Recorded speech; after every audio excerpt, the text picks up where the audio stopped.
documento exclusivo sobre el crimen más oculto de ETA. Ellos defendían supuestamente a los trabajadores y la libertad de Euskadi. No podían aparecer públicamente habiendo sacrificado a unas personas que no tenían nada que ver en ningún tema. Había instrucciones muy rigurosas y muy estrictas. Es decir, si llega el caso y nos hace falta, se le mata y punta, pero no se tortura a nadie. Una cosa que estábamos condenando al enemigo, ¿cómo coño lo vamos a hacer nosotros? Bueno, pues que este hombre pues merece la... Pues mira, se le mata, pero no se tortura a nadie. ¿Qué ocurrió exactamente en marzo de 1973? ¿Dónde están los restos de los 3 jóvenes presumiblemente secuestrados, torturados y asesinados por ETA? Una exhaustiva labor periodística nos ha permitido acercarnos a la verdad de esta macabra historia aún no cerrada. Una historia que se inició con una pelea y acabó en el crimen más oculto de ETA.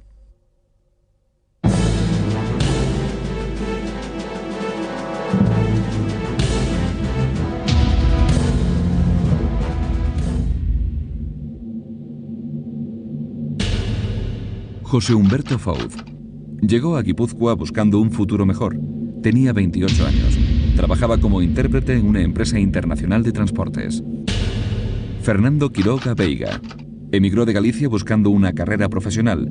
Era agente de aduanas en la localidad fronteriza de Irún. Tenía 25 años y fue el segundo en desplazarse a un País Vasco al que se sentía muy unido. Jorge Juan García Carneiro tenía 23 años y acababa de llegar de Galicia. Era una persona optimista. Había previsto casarse un mes después de su desaparición. Apasionado del mus, aseguraba que se sentía a gusto en Guipúzcoa. Mis padres y los padres de los otros 2 chicos eran personas mayores. Personas mayores que no han levantado cabeza. O sea, mis padres han fallecido. Los padres de Jorge también. En este momento no vive más que la madre de Fernando.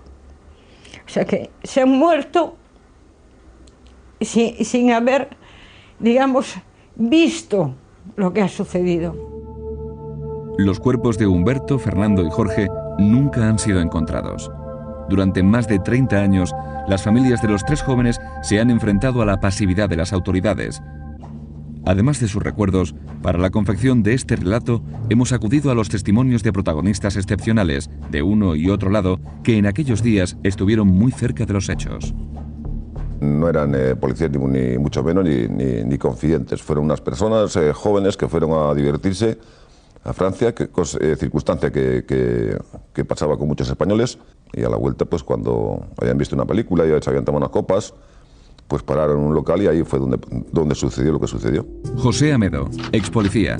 En aquella época trabajaba en los servicios de información del País Vasco, juzgado y condenado por su participación en los GAL y la guerra sucia contra ETA. ETA estaba muy protegida, pero también siempre estaba muy escamada, pensando que estaba muy controlada por policías españoles, ¿no? ETA no es que niega que haya sucedido el hecho. Pero claro, ya la familia naturalmente los echa de menos, se presentan denuncias por su desaparición, saben que han pasado a Francia, pues a pasar un día de entretenimiento, y claro, de ahí surge que ese hecho ha sido real. Ángel Ugarte, militar, fue jefe del CSID en el País Vasco. En 1975 mantuvo negociaciones secretas con los miembros más destacados de ETA. Se reunió, entre otros, con Jesús María Muñoa, Xaflis, Javier Garayalde, Erreka o Pagoaga Gallastegui Peixoto. Bueno, yo creo que toda la información que nos llega es a través de confidencias de Francia. Porque claro, aquí en España yo creo que la noticia surge más tarde. Sí, he oído hablar y he leído cosas de que había unos señores que al parecer eran gallegos y que fueron asesinados, fueron muertos por alguien. Pero ¿por qué? No lo sé. Tampoco por quiénes. Julen Madariaga, fundador y miembro histórico de ETA. En aquella época estaba refugiado en San Juan de Luz. ¿Eran de verdad, gallegos civiles que nada antes de que... Eran, por lo contrario, agentes de la Guardia Civil que efectivamente eran agentes de la Guardia Civil, y los encontraron, los que fueran, los encontraron y los mataron. Posible también. A mí me contaba Suárez Gamboa que les confundieron con policías o esgrimían eso como falaz coartada para justificar la muerte de estos tres muchachos. Matías Antolín, periodista, biógrafo de Suárez Gamboa, militante histórico perteneciente al Comando Madrid, uno de los más sanguinarios de ETA. Él piensa que están enterrados en un monte por ahí por el sur de Francia, ¿no? Que en San Juan de Luz, muy cerca, pero nunca tenía datos concretos. Hay casos como el de Pertul y de estos tres chicos que son asignaturas pendientes. El responsable de que los nombres de los implicados en este asesinato salieran a la luz fue el periodista Alfredo Semprún. Trabajaba en el ABC, donde publicó artículos y facilitó datos definitivos. Su investigación sobre el caso de los gallegos le acarreó dentro del entorno etarra la acusación permanente de policía y una sentencia de muerte. Su hijo, que ha seguido sus pasos en el periodismo, recuerda cómo se convirtió en objetivo de ETA. Sí había una cierta incomprensión, lo de policía, periodista-policía. Eso se lo decían muchos colegas. Él daba las informaciones, daba los nombres, contaba esto ha sido así y tal. Era muy difícil desmentirle una información. Pillaron una comunicación, hay que ir a Madrid, hay que poner patas arriba. A Semprún tenéis que ponerlo patas arriba. Era la consigna de que mandaron al comando. De Alfredo Semprún tengo unos conocimientos bastante macabros y tristes. Alfredo Semprún era un policía, un miserable. Xavier Zumalde, alias El Cabra, creador del Frente Militar de ETA e instructor de los comandos terroristas. En 1973 estaba refugiado en Francia. Y entonces lo que este pudo escribir sobre los gallegos, pues para mí no tiene ningún absoluto. Creo que escribió una serie de barbaridades, dando nombres y tal, que algunos de esos habían sido gente de los Cabras. Fobias aparte, lo cierto es que las familias de los tres jóvenes comenzaron a ser conscientes de lo ocurrido en diciembre, 9 meses después de la desaparición.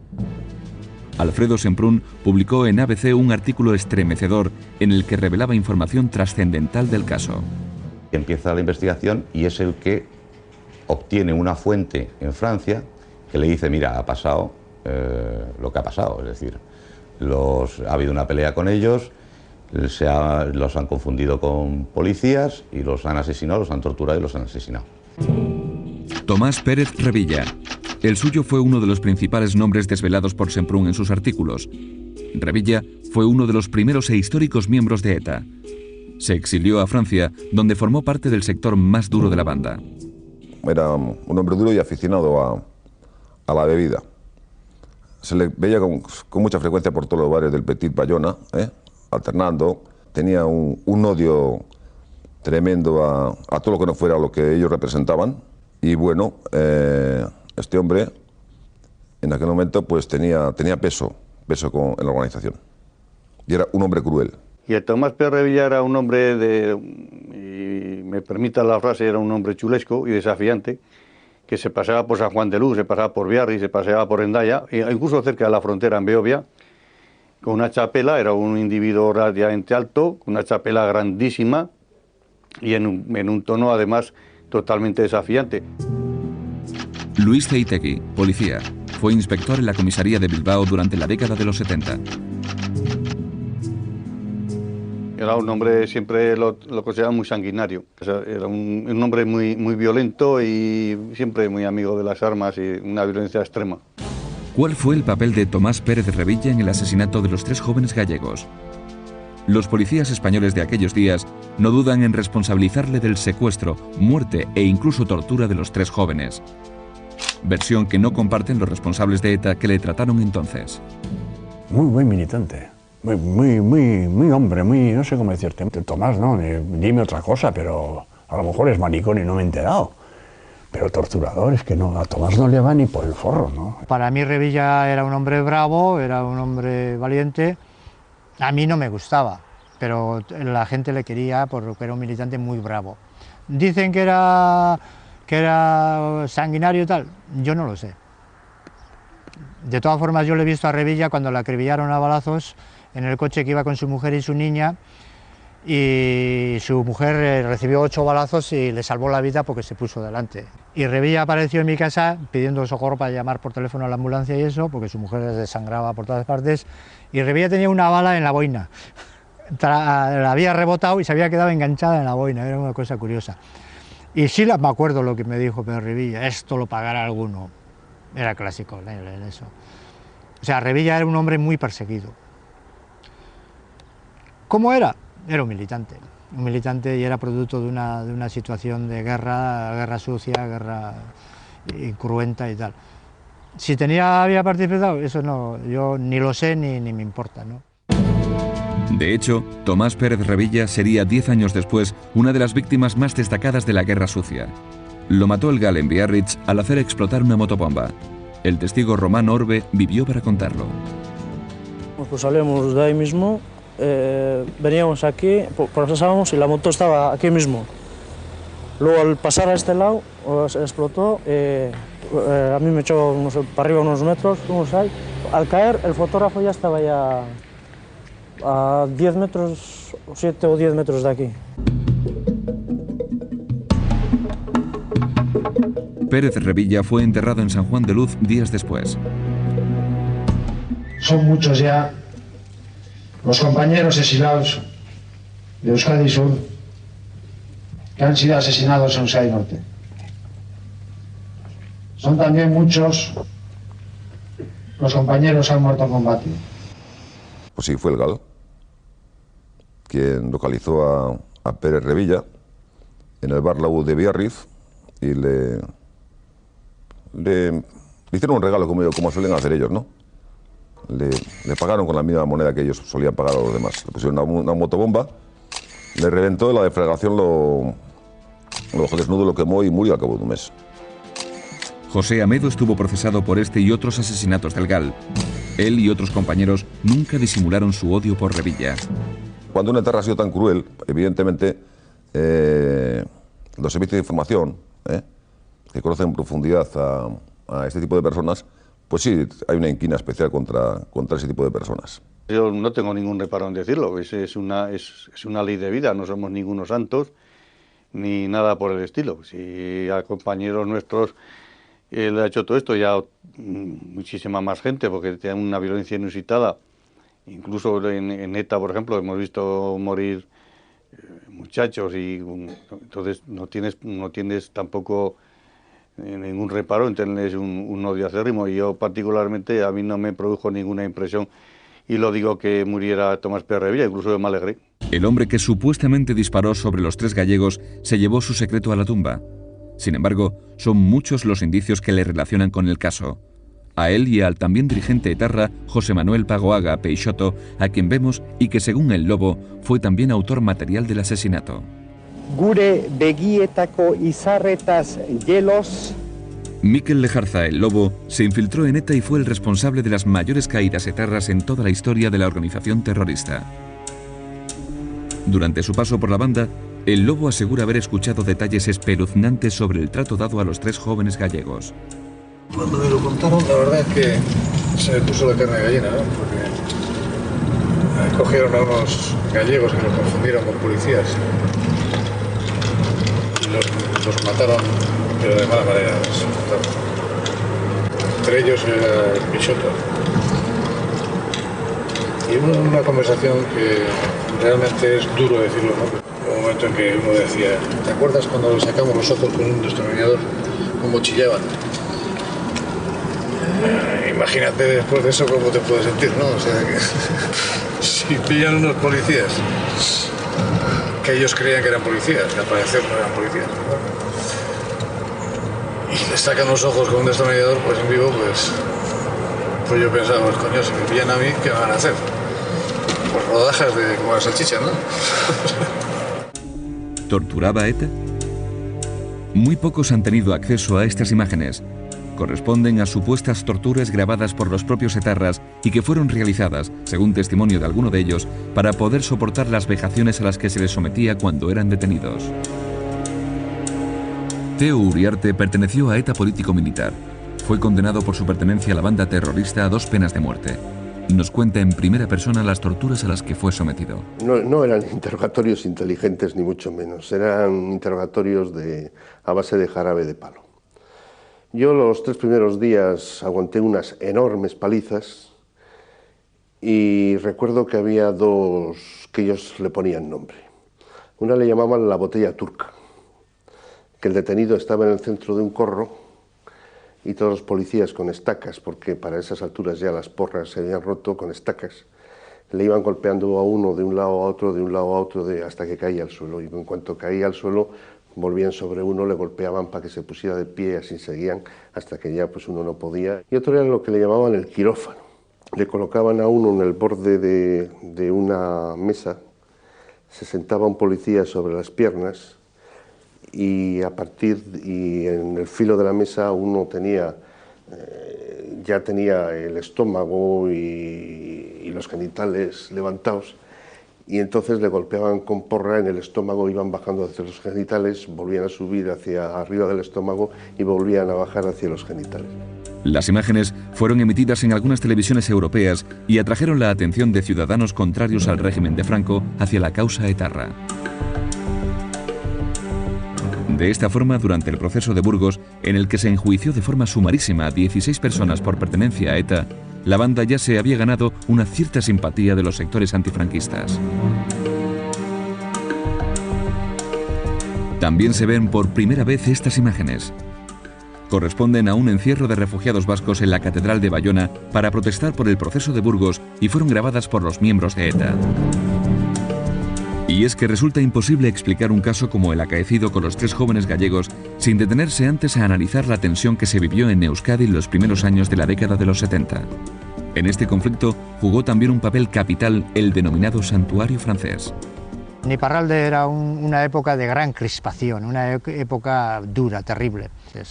Cayeron muchos refugiados y también cayeron muchos mercenarios que desaparecían, y muchos policías del servicio secreto también.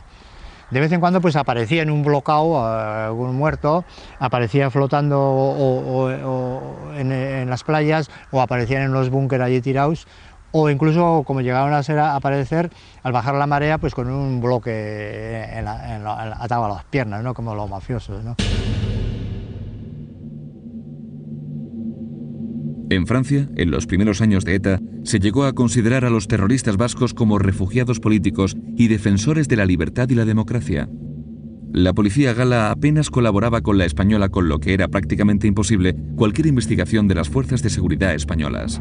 Franco ya había muerto, ya estábamos en una democracia más o menos incipiente, pero una democracia, y Francia seguía aferrada a que el tema de ETA era un tema nuestro y que no quería saber absolutamente nada, ni nos pasaba la más mínima información de nada. Tenían una libertad absoluta. Iban armados, se internaban sin ningún tipo de problema, cobraban el impuesto revolucionario en distintos locales del sur de Francia, prácticamente a la vista de todo el mundo. Venga, ahora. La Petite Bayonne, en el País Vasco francés, fue uno de esos lugares por donde los etarras campaban a sus anchas. La Rue Panecourt, concretamente, fue durante mucho tiempo un símbolo para los miembros de ETA que huían de la justicia española. No es por eso de extrañar que en el momento de mayor actividad de los GAL se produjeran hasta 7 atentados en esta calle. Porque estaba el corazón de la lucha, porque la gente de que todos los de la ETA o de los refugiados, que puede ser parte de comando, creo, que estaban viviendo por aquí, bueno, tenían sitios por aquí. Ante la pasividad de las autoridades francesas con los refugiados de ETA, surge un antiterrorismo español del signo contrario. Pero los mercenarios no empezaron con el GAL. Cuando este llegó, los diferentes grupos antiterroristas ya se habían cobrado más de 40 víctimas. Este nuevo terrorismo consigue llevar el pánico al santuario francés. Yo no podía soportar a la idea de ser muerto como un conejo. Como un conejo. Te encuentras con unos señores que vienen y se bajan del coche, sacan sus armas y ves que te van a matar, que te están apuntando y que no puedes hacer nada, absolutamente nada, porque no tienes nada con qué defenderte. Esta era la angustia, ¿no? Y yo opté por llevar, yo armado siempre armado, por razones defensivas. Junto a la Petite Bayonne, San Juan de Luz se ha considerado históricamente otro santuario francés de los primeros etarras. El centro neurálgico, el lugar de encuentro de los terroristas que huían de España, era el Anai Artea, que significa en euskera entre hermanos. Telesforo Monzón, también fundador de Herri Batasuna, creó, junto al famoso y proetarra padre Larzábal, esta asociación de acogida al refugiado vasco. Telesforo Monzón también era otro hombre de una pieza, mucho más pulido y con mayor espíritu de gentes y con mayor experiencia humana y de todo tipo, pero bueno, también un hombre de un solo bloque, lo que decía y punto, y no decía otra cosa, es decir, no andaba tampoco dando vueltas. Durante el franquismo y la transición, Monzón fue el abanderado del Frente Abertzale del PNV con ETA hasta vísperas de las elecciones de 1977. Ese mismo año abandonó el PNV para acabar siendo diputado de Herri Batasuna en 1979. Y Telesforo Monzón será también una pieza capital en el desenlace de la historia que les estamos contando. Así estaban las cosas a principios de los 70. Este era el caldo de cultivo de aquellos días en los que 3 jóvenes gallegos deciden ir al sur de Francia a ver El último tango en París. Pocos sospechaban que este iba a ser también su último viaje.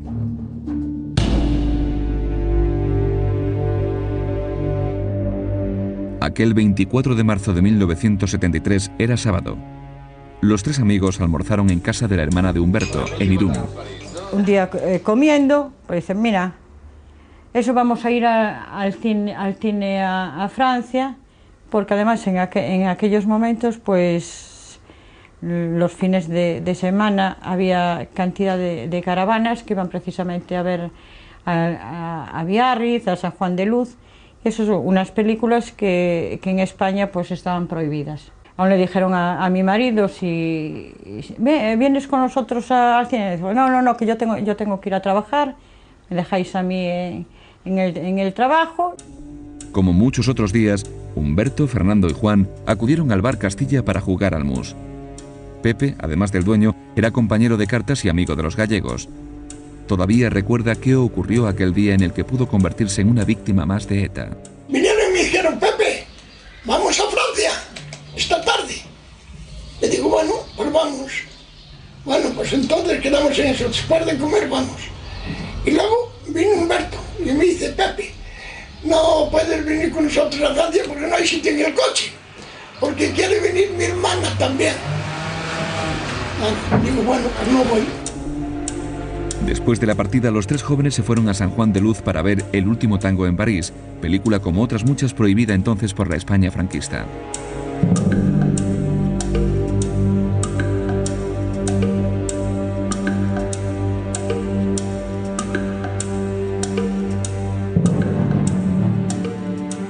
Tenían previsto regresar sobre las 10 de la noche, pero nunca lo hicieron. Pepe y su mujer María son conscientes de que aquella noche también pudo cambiar su vida. Muchas veces con los hijos, papá, principalmente el mayor me dice, papá, si vas aquel día con Fernando y Humberto, hoy estamos sin padre. Ay, digo, pues hijo, pues fue el ángel de la guarda que me dio alguna cosa para que yo me quedara, porque si voy allá me quedo con ellos. Cuando terminó la película, ya de regreso, los 3 amigos decidieron detenerse en un bar de carretera para tomar una copa. Por informaciones del sumario y de la época, en un principio se pensó que se trataba de la Licorne. 30 años después, este local sigue abierto. Nos acercamos a él. Pardon, monsieur Jean-Pierre Bernato. Je suis son fils. Louis est ici. Non, il n'est pas ici. Nous voudrons parler avec lui. C'est pour? Nous sommes journalistes et nous faisons une investigation sur la disparition de 3 jeunes espagnols ici, dans la Licorne, il y a 32 années. Et nous voudrons lui demander s'il sait quelque chose, s'il se rappelle, un truc comme ça. Ouais, mais il est parti à la plage. Et il viendra aujourd'hui, tu sais? Ce soir, en fin d'après-midi. Finalmente conseguimos localizar a Jean-Pierre Bernato. Chez moi, j'habite la Licorne. Oui, à côté. J'habite la maison à côté de la discothèque. Si je pourrais faire quelque chose, parce que c'est dans mon tempérament, je ferais. Si mon associé était encore vivant, peut-être que lui, ce qui m'étonnerait de toute façon, mais enfin, peut-être qu'il aurait pu se rappeler d'une altercation entre 2 ou 3 personnes qui auraient fini dans le parking. Mais ce genre de choses, c'est arrivé tellement de fois puisque c'était notre loi dans la discothèque. Quand deux personnes commençaient à avoir une discussion élevée, on les attrapait, on leur disait allez vous expliquer dehors. Han pasado demasiados años y Jean-Pierre dice no recordar nada del tema de los gallegos. Les gens qui parlent de cette histoire parlent de l'ETA, que c'était des gens de l'ETA et que c'est pour ça qu'ils ont disparu. Bon, je sais pas. C'est possible. Aucune idée. ¿Pero fue realmente el Alicor donde se produjo el encuentro entre los gallegos y los etarras? Nuestras investigaciones nos llevan a otro bar de la zona. En un bar que está entre San Juan de Luz y Biarritz, me parece que se llama La Tupiña. Tenían vía libre y frecuentaban todo tipo de locales, pero había unos específicamente a los que acudían con mucha frecuencia. Y uno de ellos era este. Por primera vez, después de todo este tiempo, podemos situar el lugar exacto en el que los gallegos y etarras se encontraron. No fue en La Licor, sino en La Tupiña, un bar frecuentado por terroristas huidos de España.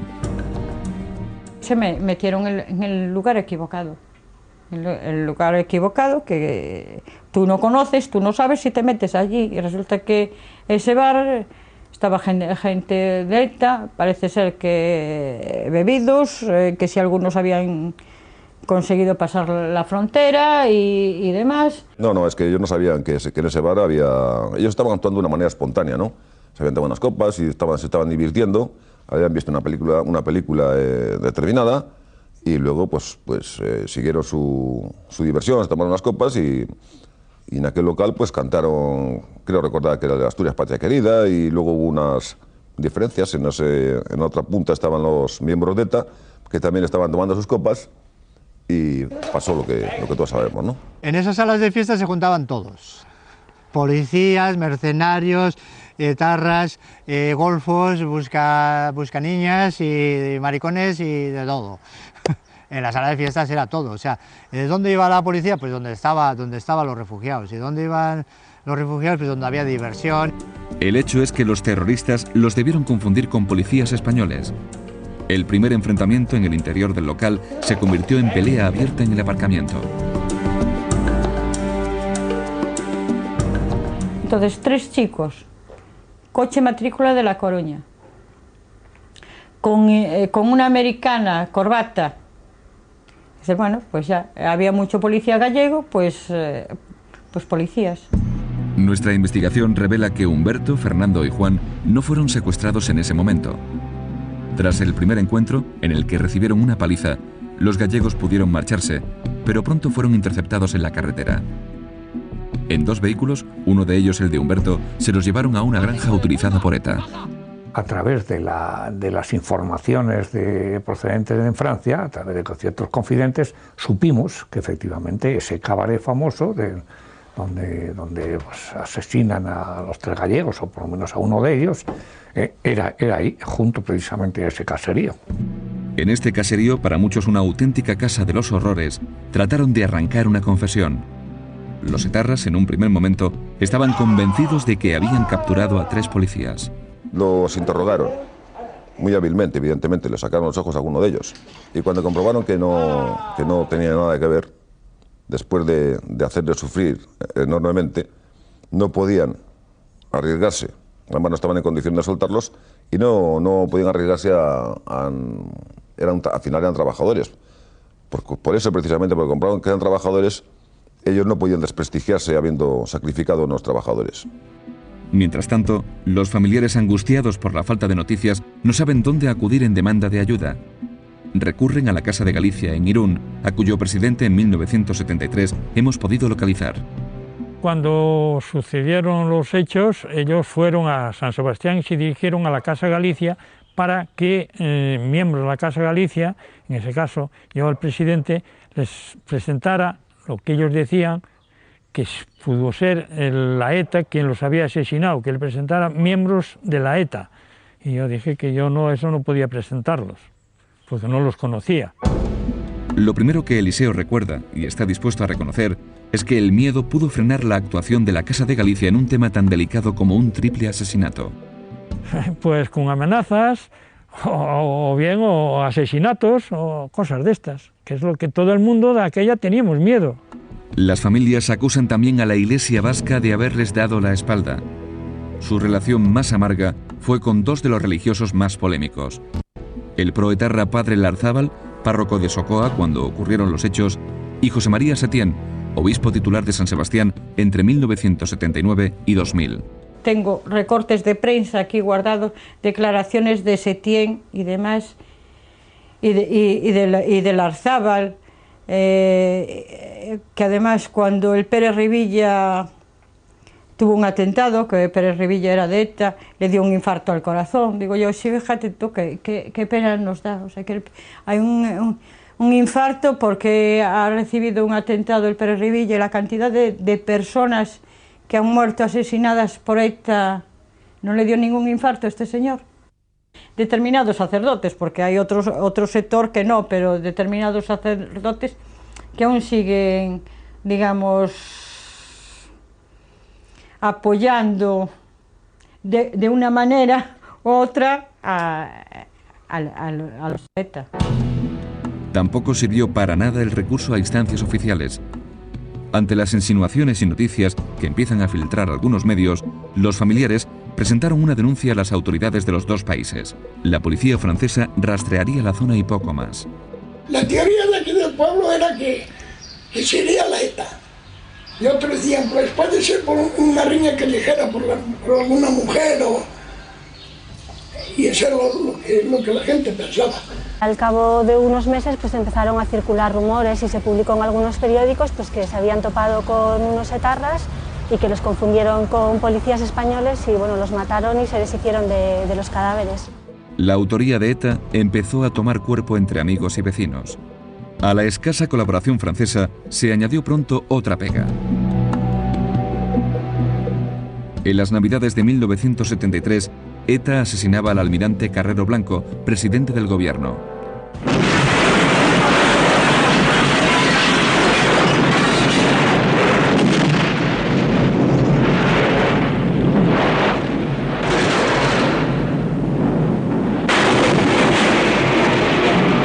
Este coche que hay ahí es el mío. Lo deja esta mañana que venía a un recao y fíjese usted cómo se encuentra ahora. La trascendencia de este atentado hizo que la poca luz que se iba consiguiendo sobre el caso de los gallegos se apagara de repente. En España, las pesquisas se limitaron a interrogar en 1974 al pistolero Jesús María Zabarte Arregui. Este etarra, que tras ser amnistiado participó en una treintena de asesinatos, declaró entonces que le había preguntado a Pérez Revilla por los jóvenes gallegos y que el dirigente etarra le había respondido esto: cuanto menos sepas, mejor. Ante la aparente despreocupación e inevitable olvido que parecía amenazar al caso, alguien decide actuar.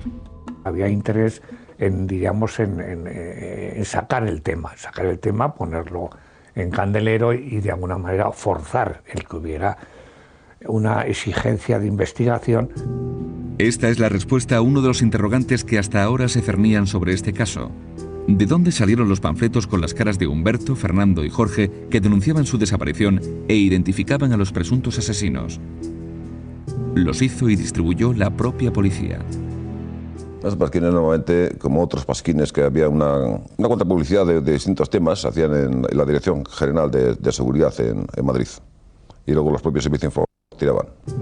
Este programa ha podido también averiguar que en junio de 1974, en un registro realizado en el caserío Egusquiza de la localidad guipuzcoana de Segura, se encontró una carta escrita a su novia por uno de los implicados, Ceferino Arévalo. En ella, Ceferino, uno de los hombres que aquella noche acompañó a Revilla, reconoce que les dio una paliza a los tres jóvenes, pero niega haber participado en su muerte. En el registro se encontró una carta del ruso, uno de los que había intervenido en la paliza que le pegaron a los tres chicos gallegos, y en la carta esa, que es manuscrita por él y tal, decía lo siguiente. Dice, aunque has leído en determinados periódicos, concretamente en el ABC, nombrada el ABC, que hemos matado a unos jóvenes gallegos o españoles, no recuerdo si decía gallegos o españoles, dice, yo te aseguro que me he llevado un disgusto, decía más o menos, porque nosotros, te doy mi palabra de honor, que nosotros no los hemos matado, nosotros solamente les dimos una paliza y de lo demás ya no sabemos absolutamente nada más. Y entonces ya me limitó a decir que luego me imagino que según las las noticias que tuvimos los cogería Tomás Pérez Revilla y Peixoto y no sé si algún otro más. Esta era una prueba inequívoca de que ETA estaba detrás de los hechos. La novia de Ceferino Arévalo era Paquita Aguirre. La policía no llegó a interrogarla. Conseguimos localizarla después de más de 30 años en Beasain, en Guipúzcoa. Hola, buenas tardes. Estamos buscando a Francisca. Sí, mi mujer, sí. Aquí. Queríamos hablar con usted porque estamos haciendo una investigación sobre lo que ocurrió con 3 jóvenes gallegos hace más de 30 años. Por las informaciones que nosotros tenemos, usted era novia o guardaba relación con Ceferino Arévalo. ¿Quién es Ceferino Arévalo? ¿No conoce a Ceferino Arévalo? Sí, un chico de Legorreta, sí. Ceferino Arévalo le envió una carta a usted hablándole del tema de los gallegos. ¿Qué? ¿Hace 30 años? Yo llevo 29 años casada. Yo novia no he sido. O sea, lo que te digo, eso era un esto de nada. Es que nada. Sí, era una cría, además, yo. Sí, era una cría. Sí, tenía 15, 16 años, o sea que... No. Yo esa carta nunca lo he recibido. Ceferino Arévalo pertenecía a ETA en aquellos años, ¿no? Sí, así me enteré luego, sí. Sí, no me enteré, sí. ¿Y no se puso en contacto nunca contigo? No. Nada. A mí una vez me mandó una carta y me mandó y yo ya les dije, o sea, no quería saber, yo le devolví una carta diciendo que no quería saber nada, o sea, nada en absoluto. Bueno. ¿Y en esta carta no le hablaba de los gallegos? No, a mí no me dio ninguna carta de gallegos ni hablar. El fiscal solicitó el interrogatorio de todos los implicados.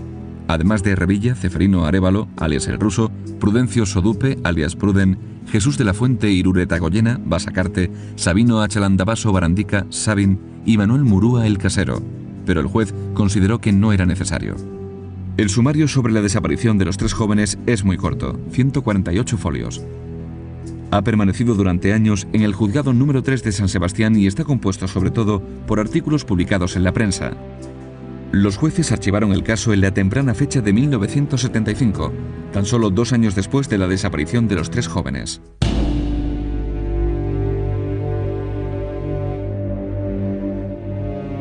Los años siguen pasando y no hay rastro de los desaparecidos. En 1997, un anónimo comunicó la existencia de unos restos abandonados en el cementerio de Viriatú. Lo primero que dictaminaron los forenses es que se trataba de los cuerpos de 3 personas. Las familias de Humberto, Jorge y Fernando creyeron que por fin los habían encontrado. En el Senado, en marzo del 99, le pregunté al ministro del Interior, que entonces era Mayor Oreja, pues por los resultados de las pruebas de ADN que habían realizado a los restos de la tumba. Y como ciudadana vasca y desde este escaño al que me han traído los votos democráticos de miles de guipuzcoanos, quiero romper esa losa de silencio, por Humberto, por Fernando y por Jorge.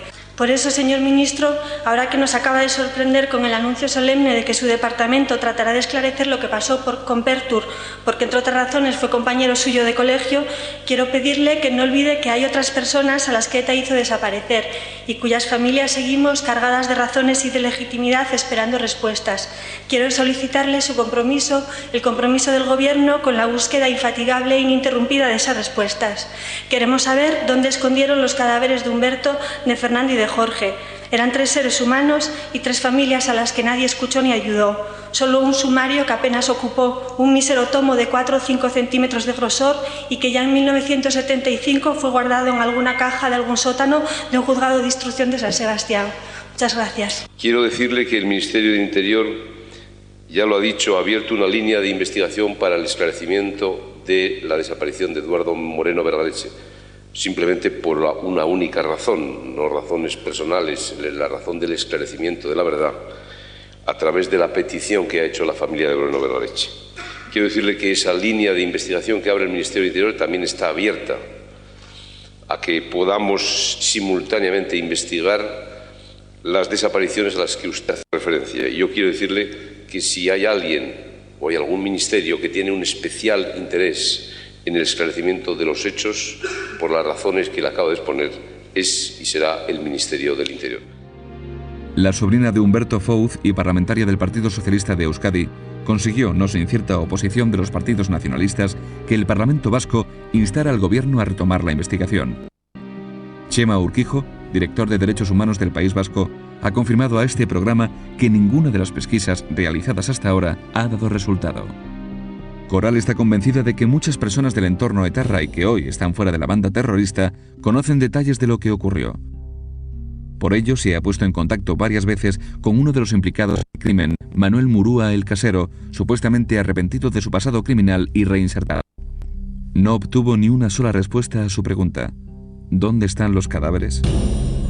Yo lo que pediría es a aquellas personas que en aquella época estaban en ETA y que hoy puedan estar totalmente reinsertados y que supieran, oyeran en aquellas fechas lo que pasó, pues que nos aporten los datos que nos permitan encontrar el sitio en el que se deshicieron de los cadáveres de Humberto, de Fernando y de Jorge. Ese momento puede haber llegado.